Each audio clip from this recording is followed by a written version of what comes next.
Hello, viewer, and welcome.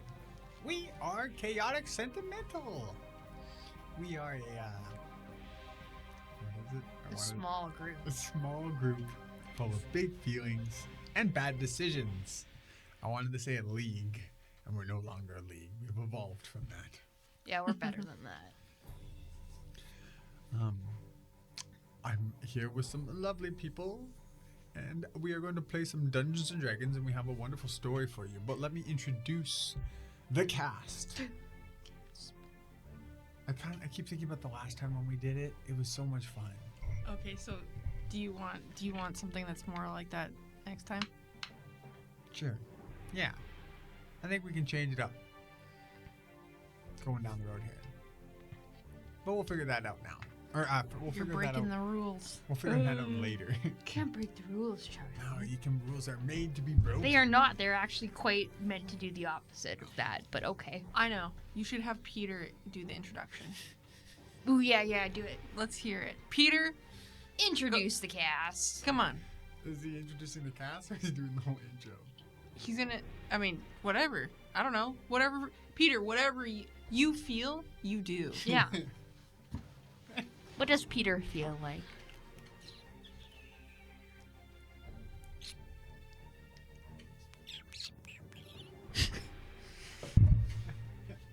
I'm not going to be able to do this without smiling or laughing. Peter, can you please introduce the members of Chaotic Sentimental?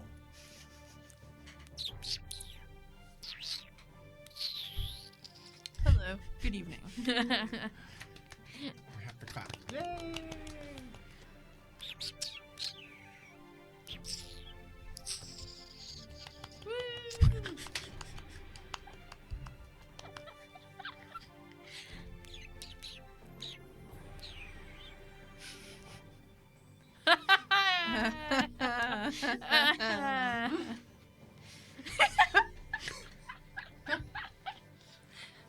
We are Chaotic Sentimental, and we have a story for you.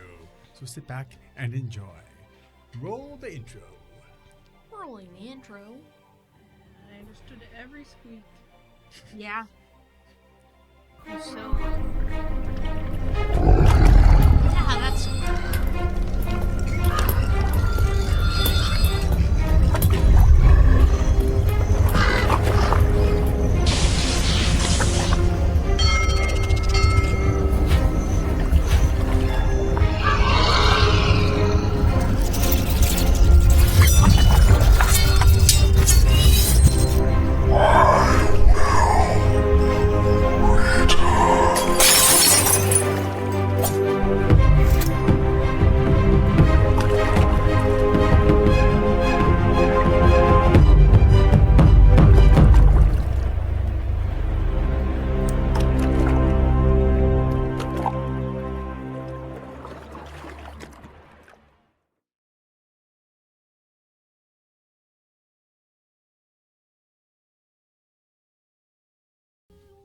Quite. Okay. Is this better? I think so. You'll find out when you look through it in editing. Yeah, I feel this feels a bit better. This feels more around my. Welcome back. All right. The darkness is hungry. A wizard, a warlock are. Sorry, a wizard and a warlock are all that stand in between. I don't know what's going on. Did you not hear my little roar? No. So the darkness was hungry, and I was like, wow. That's. I'm trying to focus. Right, sorry, Never. focus. Oh my god. But we would never be chaotic here. Aboard the Crimson Maw, Sorren, an ancient bloodthirsting captain seeking the extinction of a corrupted age, sails beside their newfound love, Talon. I don't want to think. Yeah, we need to get all the little minis and you guys can like do storyboard while I do this. We'll definitely do that. Sails beside their newfound love, Talon, an eyeless, abyss-woven tiefling, guided by shadow dragons. I lost myself. Bound by love, secrets, and impending ruin, they chase forbidden power and impossible answers aboard their Crimson Maw. Their goal is nothing less than the death of the son of a son and the destruction of a god-like entity. Do you remember the last bit? Salvation may be within reach, but so is oblivion. I always think it's ruin. I don't know why I do. I feel like they're What did you just say? gaslighting Did you me. just say Ruin. Oh. I feel like they're Did you say it gaslighting when me. we said oblivion? Yeah. Nice. I feel like they're gaslighting me. No, I'm not. I can show you. It doesn't matter. It's fine. I think it's great that you I'm say gonna ruin. go back and like re-edit all of the episodes to say ruin, and then I'll change it back to oblivion. That would actually like. Damn, yo. It's messed up, man. It is. It is. I don't have the time for that. It's not that you wouldn't do it. Still got the time. Yeah, so I totally mess with you. I do it for a bit. I'd tell you in the end. No, that's fair. Eventually.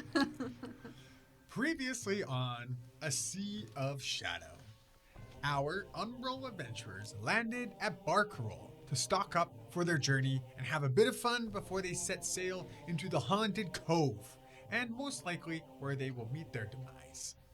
While here, they That's not optimistic at all. Hey, I get to write the words. Are they good words, though? It's more exciting. Dang. While here, they mess find up. that Agni, another pirate, another wanted pirate of the Sea of Knives, was followed by the none other Grantham Wentworth of the Coalition. The party stumbled upon Agni in a goblin tavern where he unexpectedly asked for help and to escape Barcarolle without the Coalition discovering him. This did not go to plan, as few of Agni's plans do. Our adventurers managed to con some gamblers while they were here, win some coin with magic cunning and their magical hair tie, that is a rat, Peter. When they escaped the gambling hall, they came across some of Grantham's men, dragging a captured Agni to their ship. Despite Agni being annoying and on occasion traitorous, they rescue him and make a quick escape before Grantham's men return. Now, also murdering some of them, straight outright murder. Only some of them. Now, with the possibility of Grantham catching them, the following day they sail through the moonless night, gathering a plan. They just finished speaking with Agni, catching up, learning a few things, mainly discussing what.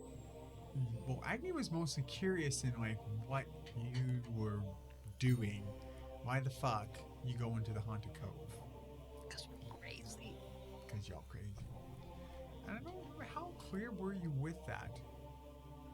I think you ended up actually sharing that you were planning to look for the machine. I think so, yeah. Again, we were vague about why. Did you say you were going for a crystal? Oh yeah, we said all that stuff, but like, as far as why, I mean, like, I think that Agni was very fine with the thought of like, well, it makes sense why. Yeah. Right. Because Sorren wants to destroy all that stuff. So. Yeah. Yeah. And like, searching for the machine is just generally a thing that's still done and whatnot. Like, some people kind of give up and it's kind of a thing of legends, but it's still very much like a search for it. So Agni would just understand that, where it's like, oh, okay, you're being ambitious, and yes, probably would assume that you're there to destroy it. So after this conversation had concluded, Agni, I think, wandered off looking for Sorrel. Oh God, right. And I believe we took our long rest. Unless there was anything specifically you wanted to do that evening, but I think, if I remember correctly, I probably am not remembering this correctly. It's up to you if you actually had anything left you wanted to do this evening, or if you just wanted to get into do this morning and get into the evening and take your rest. You can go for that. We can start at 5 or 6 p.m. Or we can carry on from where we were, which would be whatever, roughly 8 hours before 5 or 6 p.m. Or 10 hours or whatever. I don't believe there's any Yeah, specifics. I think because like I think I started to look at books. Yes. the books I had. Mm. Yeah, to like, yeah, go through all that stuff that I picked up. Yeah. Yes. Was there one specifically that you were reading that night? I think I would read.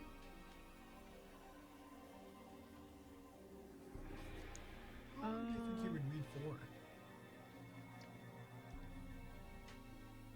Well, I mean, like Talon probably actually wouldn't read. She'd probably sit there and have Nox read to her. Oh yes. But it's interesting, I guess, because like she sits there, she puts the book open and holds it for Nox like this, like in front of his eyeball, and then he's reading to her in her head, and then flips the page every so often. So it's very quiet. It just looks like the two of them are looking kind of at a book and flipping the page quietly. Yeah. It's your seeing eye. That's cool. I like that. But as far as the book of choice would be, you know what? The Orcish Legend of the Sun and the Moon. Okay, cool. Yeah. The Orcish version, I should say. Yeah. That's kind of like a short story, so you could. I'm assuming you're just kind of reading it before bed, or you're gonna fall asleep to it. Yeah, probably. Yeah. Cool.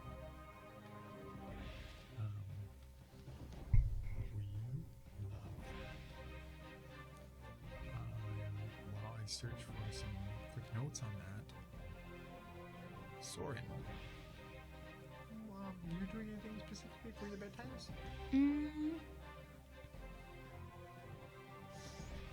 I don't think anything super in particular besides the usual ship stuff. And then probably warning Redna to keep Agni away from Sorrel as much as possible. Yeah. Yeah. I don't really want holes in my ship. So. Yeah. Yeah, that's fair. Yes. Redna agrees, and yeah, Redna takes her orders and does her best. Yeah, you trust her, and she's very capable. Just like she's very strong and can just like pick up Sorrel, like you're picking up like two cats. She could pick them up and clump their heads together and send them to bed. Plus, Sorrel generally listens to Redna. They've kind of worked their things out. So, yes. And with that, so, Talon, have you read any of the other Sun and Moons? Yeah, I believe Dreamcloud has what version? Oh man, I don't remember which version specifically Dreamcloud had. The original version that, I guess no, she would have probably had the Elemental version. Yes, that's what it was. Yeah. So that's the one that, Talon would have read then. Okay. I don't have it.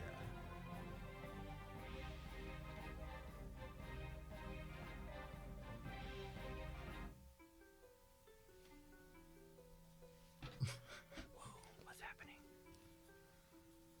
I'm just giving just more bedtimey music. That is fair. We're trying to go to bed and it's like bum, bum, bum, bum, That is fair. bum, dun, dun, dun, dun. Dun, dun, dun, dun.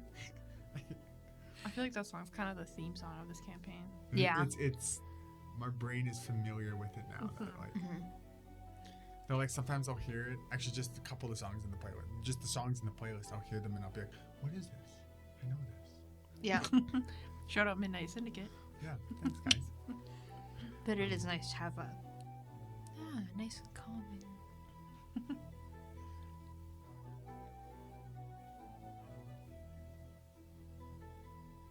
Yes, you know the typical version of how the sun and the moon eventually. This is a very short synopsis of what the story is of the four elements. The sun and the moon find each other. They seem to all they transcend across time or space. As far as like sun and the moon metaphorically is usually just two entities, and they will collect/find the four corners, and in the four elements is like it's of the elements, and with the sun and the moon coming together and the four elements found and collected, that a mighty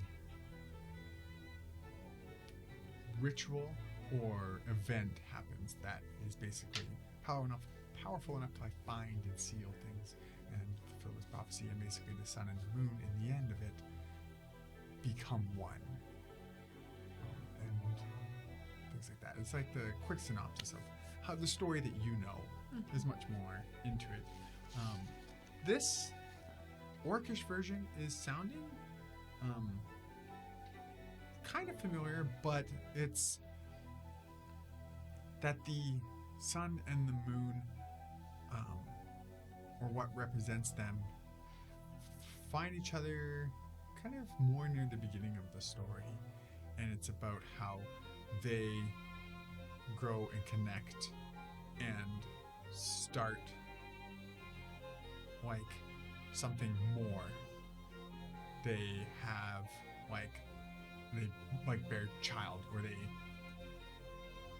I guess the orcish translation, it's not really like actually like having a child, but it's basically like there is a child equivalent that's basically adopted and like accepted by both of them that they care for. It's kind of the orcish version, and how it starts to go. You drift off before Nox gets to finish the story, because it's a short story. It probably still takes, if you just sit down in one sitting, maybe take like an hour and a half, 2 hours to like read it. It's kind of like a novella size type of book, if that makes sense. Not a short story. Sorry, short story could be like 3 pages. Yeah. So that's kind of what you get from that. So there is, already some differences with what we know. And with that, the moon is absent, as it is a new moon. It's dark, and you guys get your long rest. Yay! Long rest.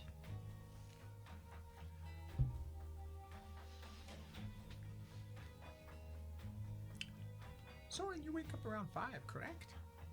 Yeah, like And you kinda 4:35ish. Get your things going. Yeah. Cool. What do you guys wish to do with your morning here? As you,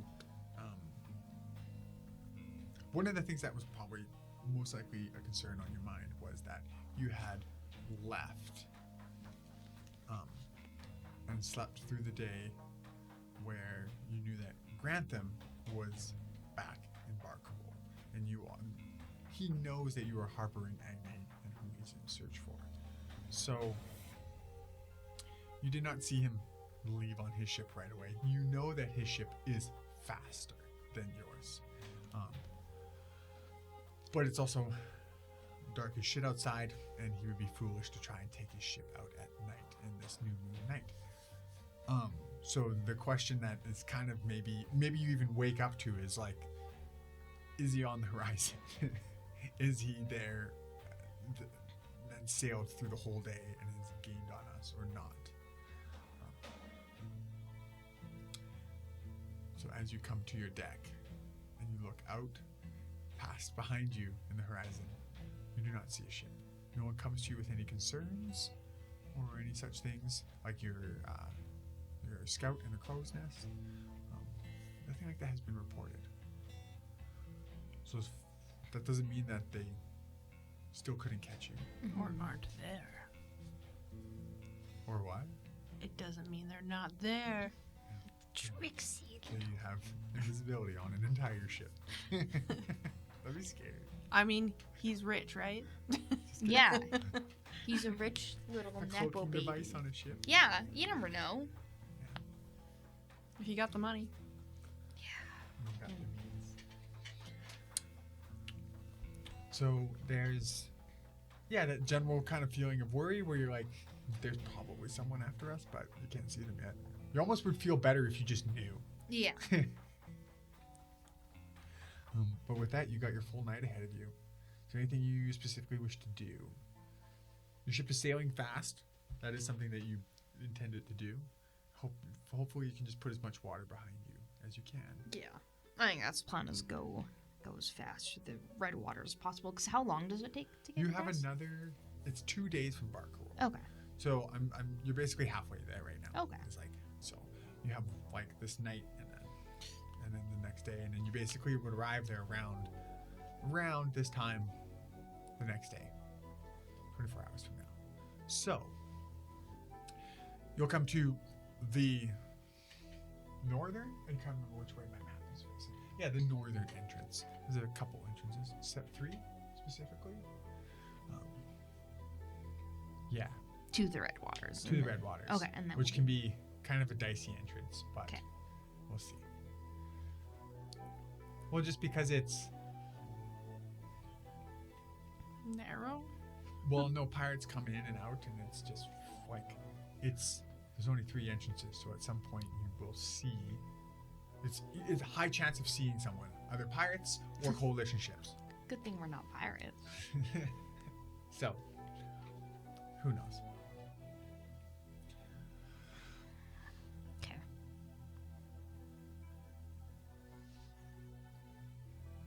If you want, we can just fast forward through our day. If there's anything you guys weren't planning to do particular, if you just wanted to spend your days doing something, maybe researching a book or something like that, that's fine. If you guys wanted to do some role playing, you're welcome to that. Or we can just get to.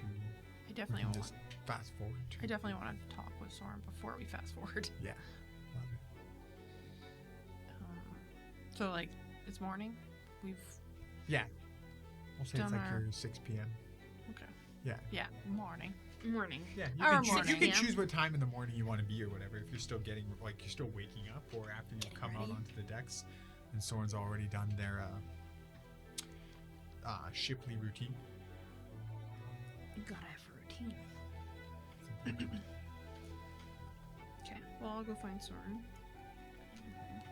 Cool. Where's Sorren at, Sorren? Maybe at the bow. Just watching. Just actually maybe like standing like What?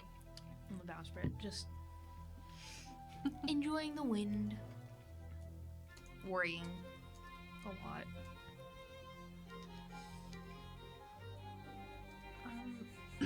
As usual. Okay. Well, I'm gonna go. Kind of looking all mysterious. Blowing the wind. Yeah, kind of Kate like billowing scowling behind. Yeah, in yeah, yeah. thought. Yeah, yeah. Being all like dark and mysterious. Keep glowing. Yeah, just absolutely aura farming.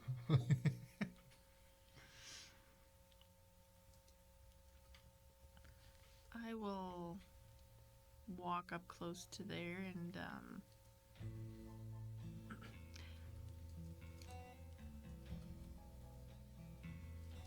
that's a really great look for you.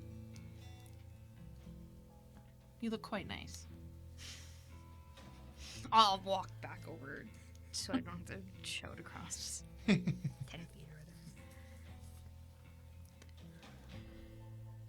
Howdy. You know, I'm not too sure. I'm feeling a little. I'm feeling rather uncertain, actually. What is the plan when we get to the Red Waters? I mean, when we get to the Red Waters, we're just gonna hopefully sail right through. I don't know about the Haunted Cove.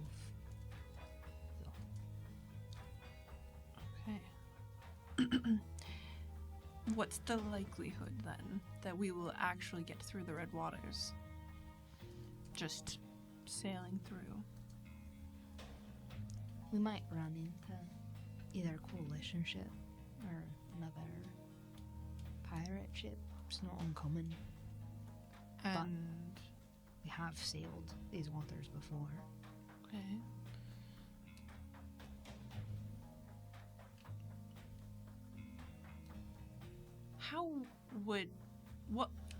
How can I be the most prepared for what we are about to be doing? Because I'm still getting used to being on a ship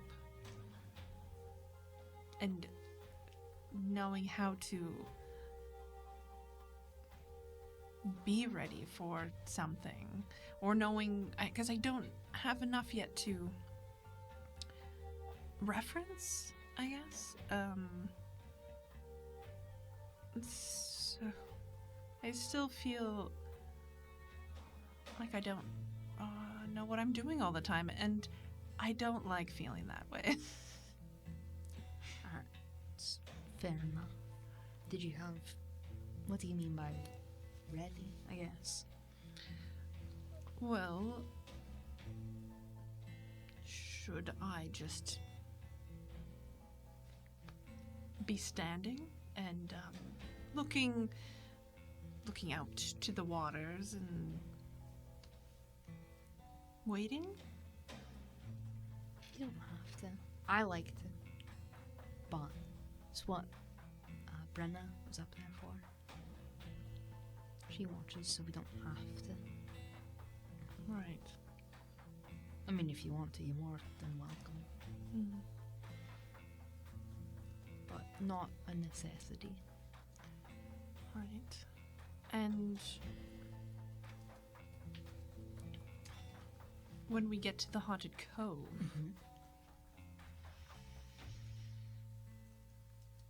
when we meet potentially this ghost ship, The Pale Blue, yeah. we're just gonna see how it goes and wing it? I don't know, to be honest with you. I haven't gone over there. I've had no interest, Yeah. so I'm not sure yet. I've been stuck trying to think of something. Do you think?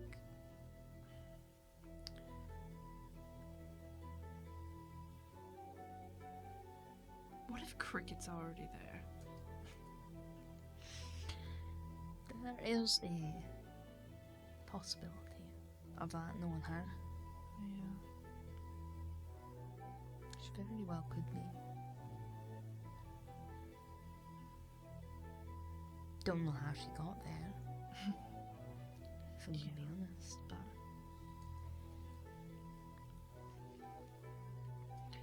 And let's say that we are quite successful in what we are attempting. And we are able to acquire the storm crystal. And we're able to open up the waters. And even find this technology. What are you imagining in that moment?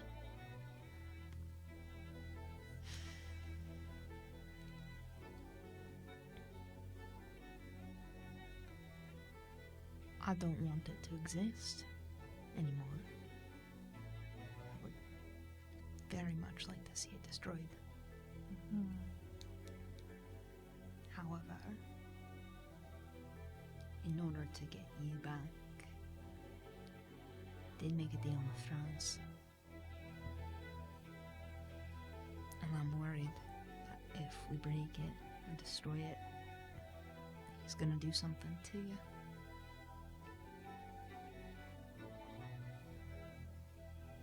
Yes, I suppose the question then is, will he do something anyway? You know? That is also a thought in mind. And it's not necessarily a pleasant one.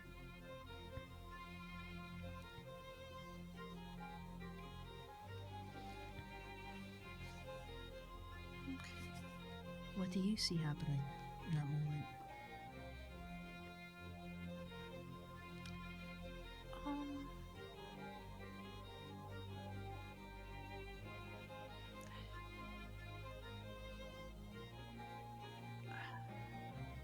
I think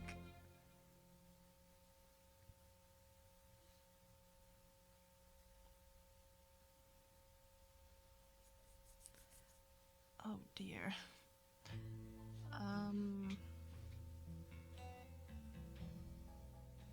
I think I'd like to use it before Fraz does. You'd like to use it. I'm just putting that out there as a thought, an idea. For what?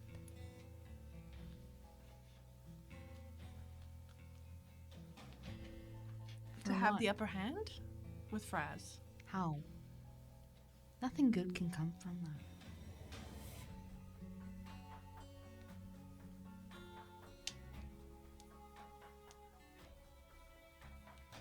Well, okay. I don't know.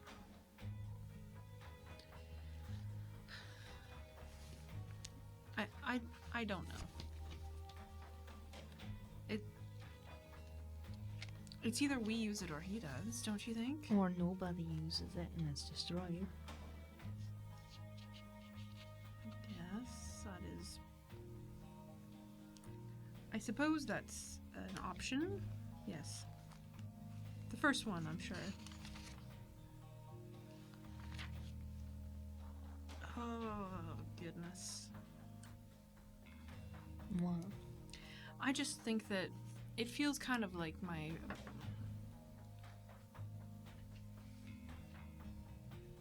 It feels like I can't really make a choice for myself in this.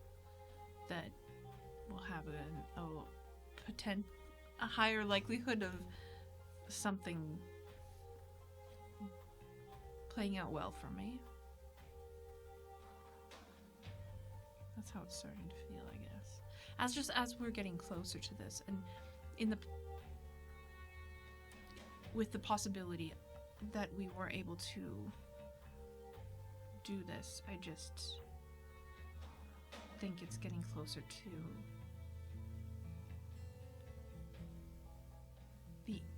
some sort of.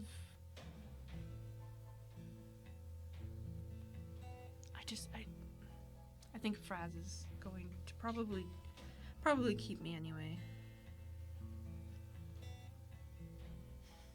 I don't know. I'm not well versed in demons. But is there any way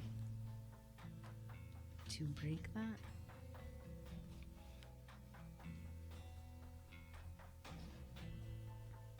Short of killing him?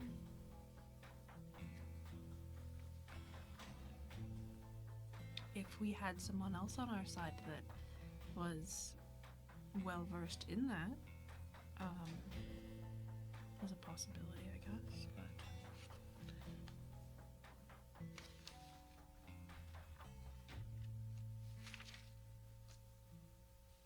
did you have somebody in mind?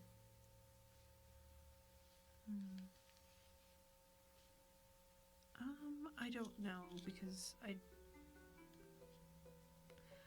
it's not like I have anyone that I can call upon right now, you know. So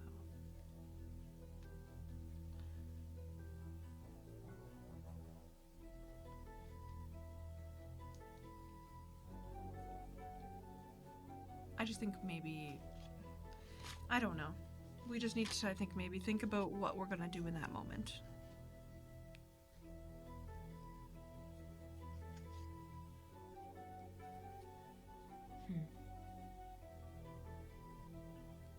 I don't know what we're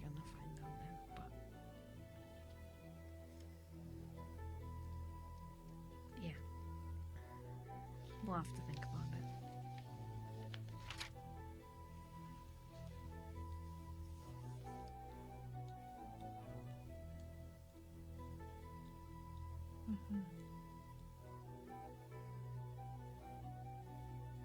I'm not gonna let him hurt you again. I am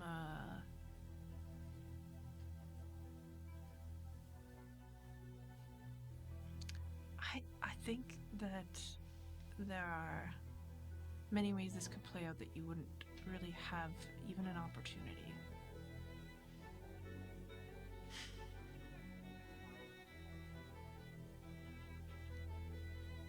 Yeah, well. Don't know what else I could do then.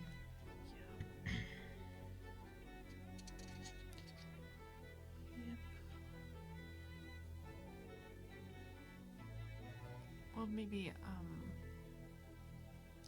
I'm gonna do some brainstorming and maybe come up with a couple ideas, and we can revisit this.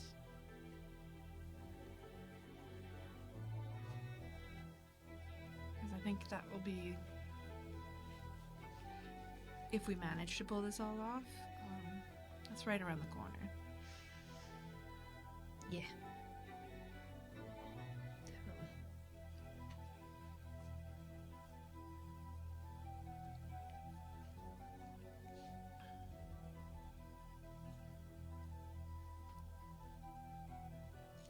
We just need to find a way that we can play a better game, or play a game with him that he's willing to.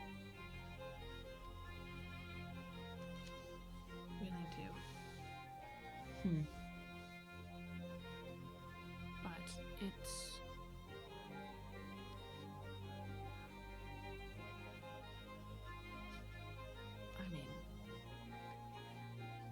he didn't just happen to be given the name Prince, like, to be the Prince of Deception.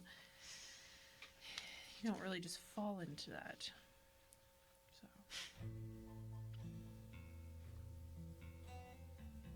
He likes to play games, you said. Yes, very much. And he'll love to, to cheat the whole way through. So. Oh, I do like cheating at games, so. So if you can out-cheat him. Sure, we'll figure something out. Hopefully.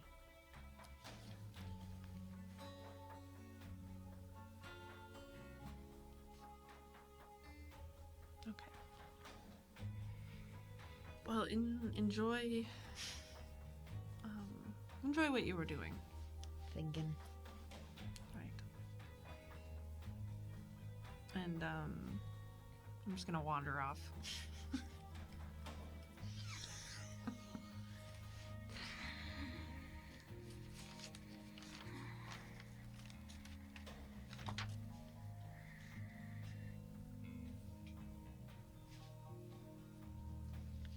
Cool. Okay. You wander off. Yep. Is anything else with your day?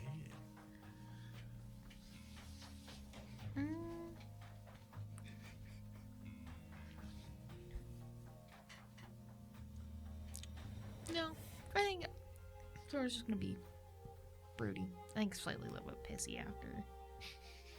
I just don't right again. Oh, I just had Sam had a thought. Oh? This is not good. No, Sam, don't. Anyway, he has one of the dragons. Huh? I was offered something. He has one of the dragons too, though. Anyway. Anywho. Cool. You guys are just gonna hang out for the rest of the day? Or do you wanna? I'm probably gonna be doing some scribbling in a book, trying to, like, Doing some mind mapping, actually. Mind mapping and researching? Yeah, cool. Yeah, that's cool. Are you using those books you got, or are you just kind of like? Mm-hmm. Okay, cool. Are there any specific ones? I'm probably gonna look. Actually, yes, not probably. I was gonna look in the Demon Princes one. Yeah, a guide to demon lords or something. Yeah, and because apparently it does talk about Lou in there. Yeah. So I would like to take a peek at that specifically. Okay, cool. Yeah, you can definitely, if you spend the better half of your day there, kind of perusing through that and doing some research, give me a research check. So roll, it is, investigation. Because she's using a book, does she get a +5? Is that a feat? No, it's not a feat. It's just a thing that they. Oh, sure. Yes. I love that. I forgot. Yeah. Man. I still need to there's so much little extra things like that from the 2024. 16. 16? Cool. You learn some juicy things. Juicy. Like a delicious apple. I don't know why I said it like that. Sorry. I love it. It's You good. guys are weird. Yeah, obviously. Good. Stay weird. Stay weird, folks.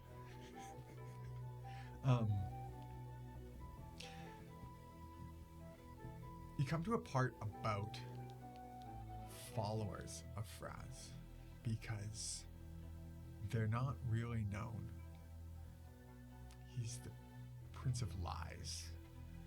Those who would it just doesn't make sense, and that makes sense that you don't hear of them, but there are those that revere him or worship him or try to gain his reverence. It's not as obvious as the Knolls worshiping Yunogu or Baphomet worshippers and such other things. The followers to Fraz are typically branded, marked. There's various reasons why, or not why, but various. It gives a couple reasons, what is believed or what the scholar had written is what they had found out to be the intention of them. I mean, what does it say anything about what the mark looks like? So there's there's no sketchings, but there's descriptions of a couple different ones, Okay. and one of them matches a description to which you have a mark of yourself. I knew it. A whip. Why I gotta. A circus whip. Fraz doesn't. One of the things that this book also mentions is that Fraz doesn't bestow power on those that just do stuff in his name. There's only ever really at most could be 3 people. That would be his air quotes priests or whatever. His that would be a cult leader or someone of power that has technically been bestowed power by Fraz. And it's not that he really bestows the power. It's that they or these people obtain an artifact of Fraz's. And it's not understood why, but they mention that Fraz's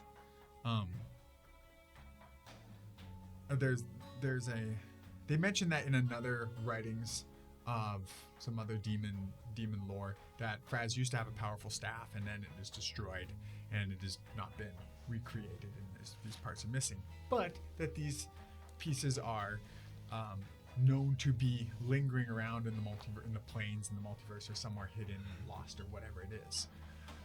If someone was to be in possession of one of these staffs, they would definitely gain the Eye of Fraz. But for some reason, it's never as simple as just they give this to Fraz. The person hypothesized that there's actually some kind of divine law or something that's actually stopping Fraz from simply collecting these or something like that. But it's not really explained. They create the writer creates the query of like, why hasn't someone just found it and given it to them and he has somehow obtained them all? Or why does he not have? Not sure, but technically, because like other things do this, right? Other cult leaders or worshippers of demons and monsters. So it is theorized that if people have a piece of the staff, though he knows of none that are cataloged, then by rights they would catch the Eye of Fraz, and they probably know that Fraz plans to double cross them, as that person themselves probably also values lies and deception and would be a fool to think that the Lord of Lies would not lie to you. But maybe that's his real lie all along, is that he wouldn't lie to you. But as far as like, there's little information of kind of like how these markings or brandings happen or why. What it seems, all you can kind of get out of it is that the scholar writing this just also says that it's not Fraz that actually marks and binds or marks these people with these brands. It is those in possession of staff, the staff pieces, or those that are bestowed the power of Fraz.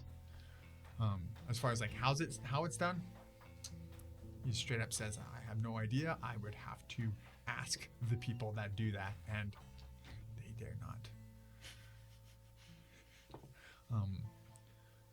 So that's an interesting little like subsection that you come across within Fraz there. There's some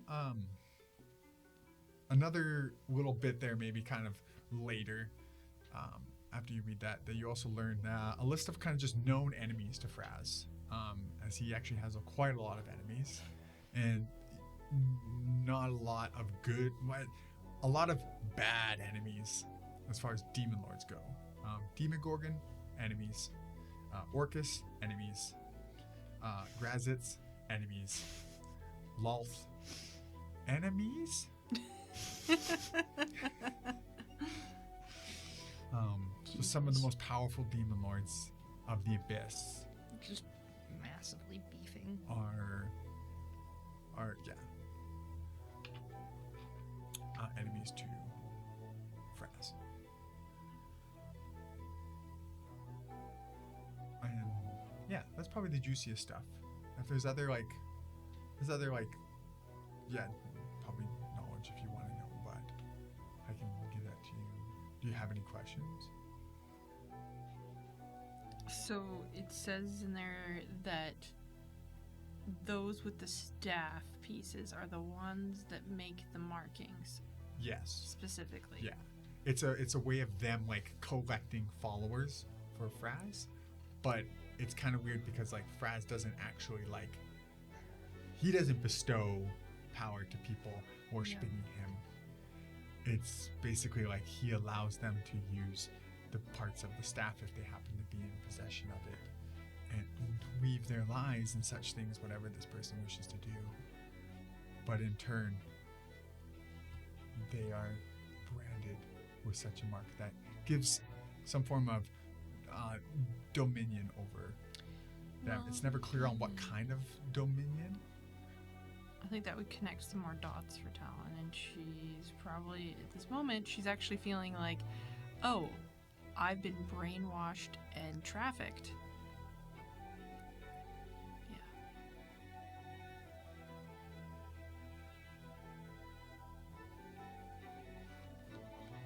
Thanks, mommy dearest. Ooh, talk about mommy issues. Ooh. Just kidding. Talon can have her feelings about that. That's honestly valid. That's pretty messed up, man.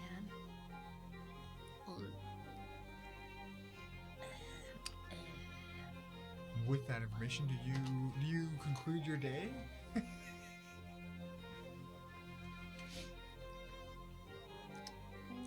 Yeah, I'm just gonna start just writing about all this stuff that I like. Cool. I'm putting Maybe, together and quick like notes and stuff. Yeah. yeah. Cool. Hell yeah. You spend a lot of your day doing that and making notes, and you've comprised a comprehensive list of and notes. And it gets late for you,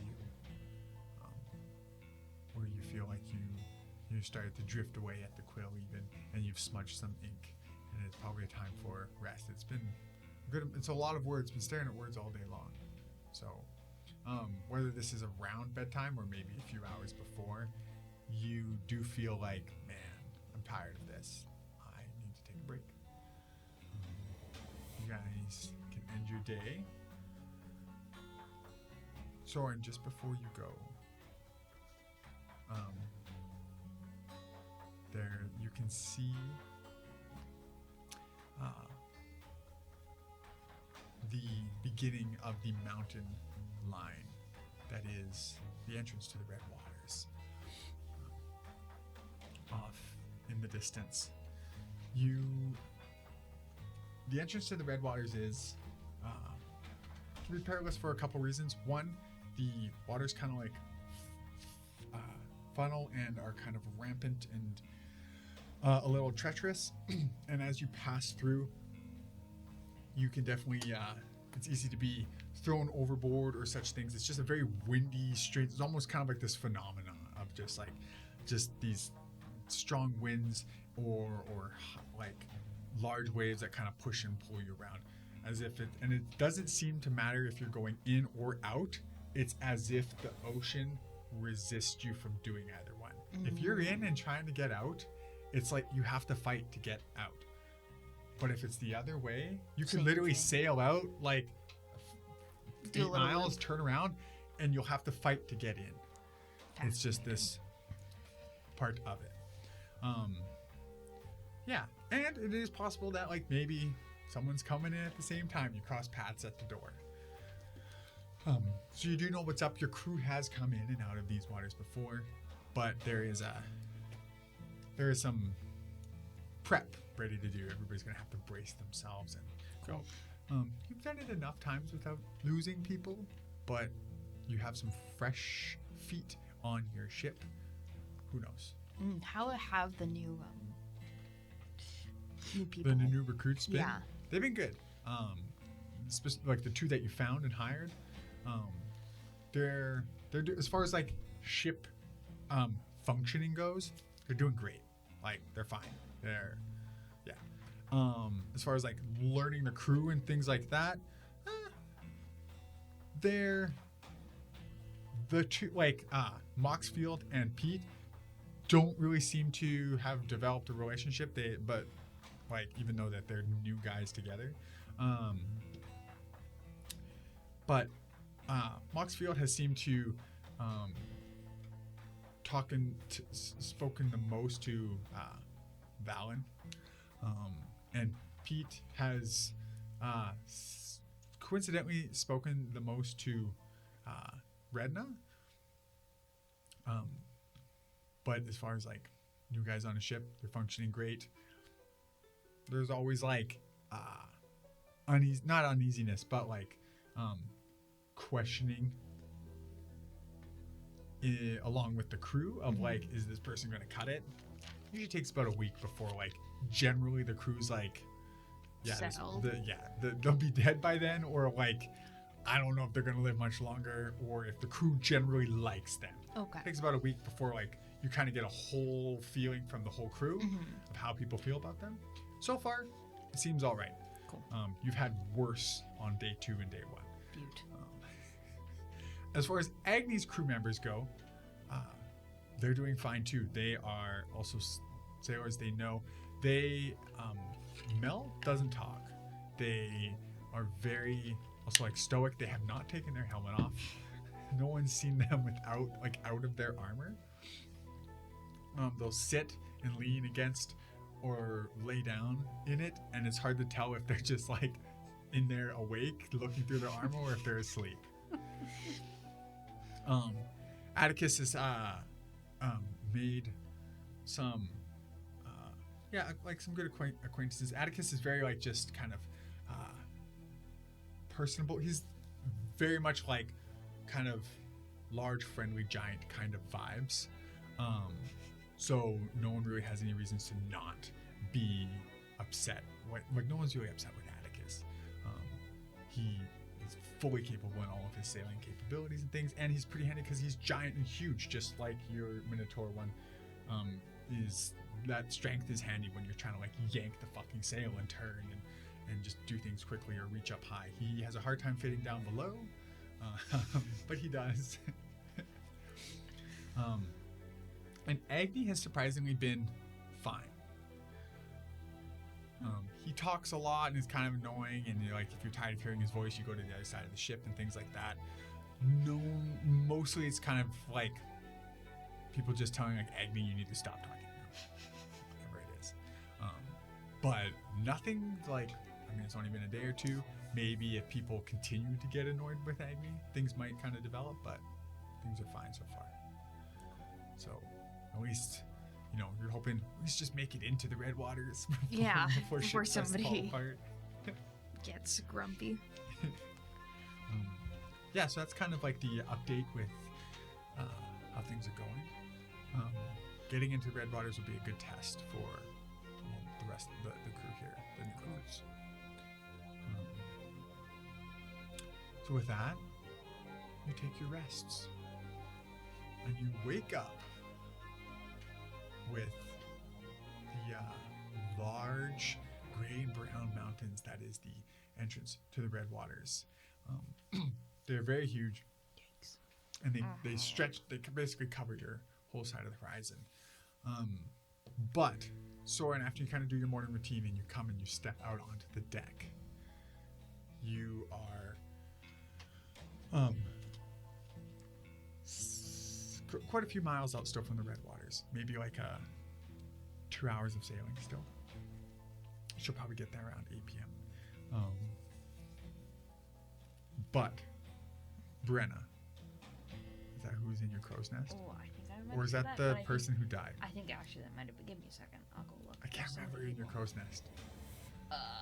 Your crow's nest scout. It's Brenna. Brenna. It was Selka and Selka. Yara who died. Yara, Selka, no. Brenna. With few words, beckons you up, and you, in Sorren fashion, walk your way up. And as you climb into the crow's nest, she hands you the telescope and she points out, and on the horizon behind you is Coalition sails flying on a very large ship. You recognize the ship as Grantham, Sterling, Wentworth's. Your concern is, will they be upon you before you are in the Red Waters, or not? By the looks of it, you may be struggling to get in before they do, or before they're upon you. Now, one thing you do know that's on your side, larger ships definitely struggle a lot more to get into the Red Waters than smaller ships. It's one of the things why you like your smaller ship, actually. So, with Grantham on the horizon behind you, and my alarm phone not listening to me, Grantham on the horizon behind you, the Red Waters in front of you, 2 hours out. It is a race to the entrance and to be inside before Coalition catches you. Can you do it? We will find out next time as this is where we're going to end this session. We're all gonna die. To fucking Grant, though. No. Some good talks were had and some interesting things were learned. That's true. Yeah, I'm not dying to that guy. Yeah. I'd rather die to a crab man than that guy. Same. Crab man. Thank you very much for watching. It was lovely having you here. We hope to see you again. We shall see you in the We next shall see episode. you And you can find out if they finally get in and reach the Red Waters. Or the Coalition will get them. And Yeah, the coalition may catch up, that's what but they're not walking away. Kill them. Just kidding, that's a little dramatic. Salvation or Oblivion? Or mysterious third option. Or Ruin. Ruin. That's it, you guys. Well, thank you very much. And ta-ta for now. Bye. Bye. Doodles.